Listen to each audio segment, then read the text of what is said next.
Thank you so much. I'm so grateful to be a recipient of this award and to be keeping such extraordinary company. I first of all want to thank all of you who are involved in making this possible, but the main thing that I want to do here is to just say how I'm inspired by the young people who are represented here, because I think that's the purpose ultimately of this foundation. And I want to tell just a brief story because Archbishop Tutu is here, one of my heroes, and let you know where I was when I was about your age. I'm really dating myself now, although I'm also dating the Archbishop, because back in 1979, I was a freshman in college at Occidental College in California. And I had had a somewhat rocky youth and teenage years. My father wasn't at home. I was growing up partly with my grandparents in high school. I'd gotten into trouble occasionally. It was what my mother called a good time Charlie, meaning I wasn't really serious in terms of my studies, in terms of my work. Had some awareness of the world around me, had some sense of injustice and unfairness, but it wasn't finely honed, it wasn't well developed.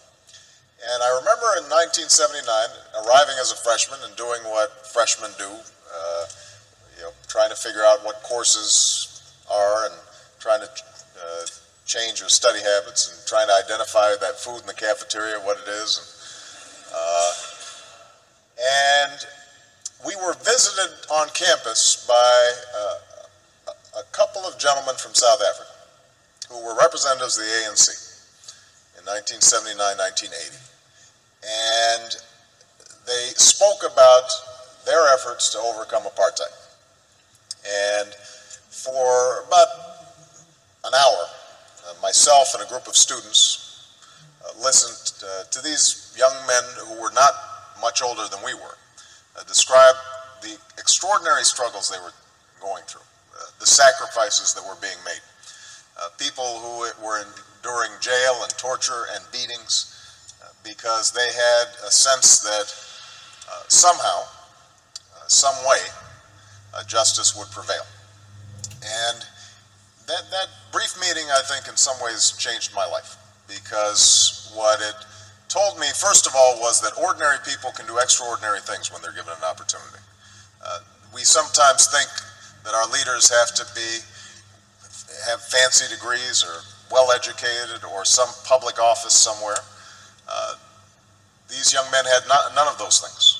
But what they possessed was a anger over injustice that they were able to channel in a constructive, positive way. And I thought to myself that they gave me some sense of the direction that my life might go. And so I became active in the anti-apartheid movement on campuses. And I'm not sure we were particularly effective. As I recall, Occidental College continued to refuse to divest despite the various protests that we organized as students. I transferred to Columbia, and there was similar resistance on Columbia's campus. But over time, I like to think that I was part of that mosaic that applied pressure and ultimately helped those in South Africa achieve the extraordinary liberation that I would witness almost 10 years later as a law student. And I remember the image of Nelson Mandela walking out of prison and understanding that a seminal moment in history had occurred, and that Mandela's long march towards freedom was not his alone, but was part of thousands of footsteps, of millions of footsteps of people all around the world. And I trace back me getting involved in politics to that moment, because as a consequence of that organizing on a college campus, I became a community organizer. As a consequence of a community organizer, after going back to law school, became a civil rights attorney. As a consequence of being a civil rights attorney, I entered the state legislature, and I now stand before you as a United States Senator and as a candidate for president. And so the primary message I guess I have in receiving this award is that all of you represent enormous potential and enormous possibility for change, because we all know that injustice still exists. It exists here in the United States, in every poor neighborhood, and every inner city, and every rural community, all across the country. There is quiet desperation. Young people's lives are filled with sadness and desperation and anarchy and chaos. And obviously all around the world, we see those same symptoms of hopelessness made manifest in places like Darfur, places like the Middle East, in places that too often are forgotten about and not written about until they flare up in tragedy.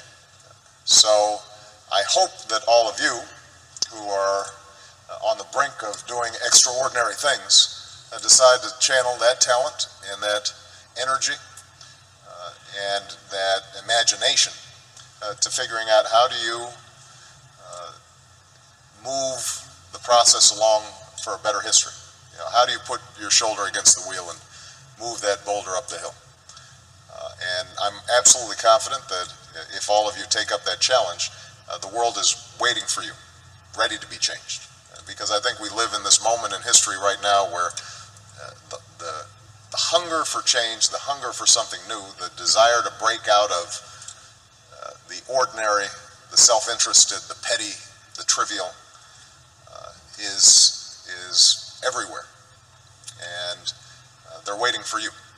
And so I hope that as you see the recipients of this award, you recognize that it's actually more of a tool to give you a little spark and drive you in the wonderful directions that I hope your lives take in the years to come. So thank you very much.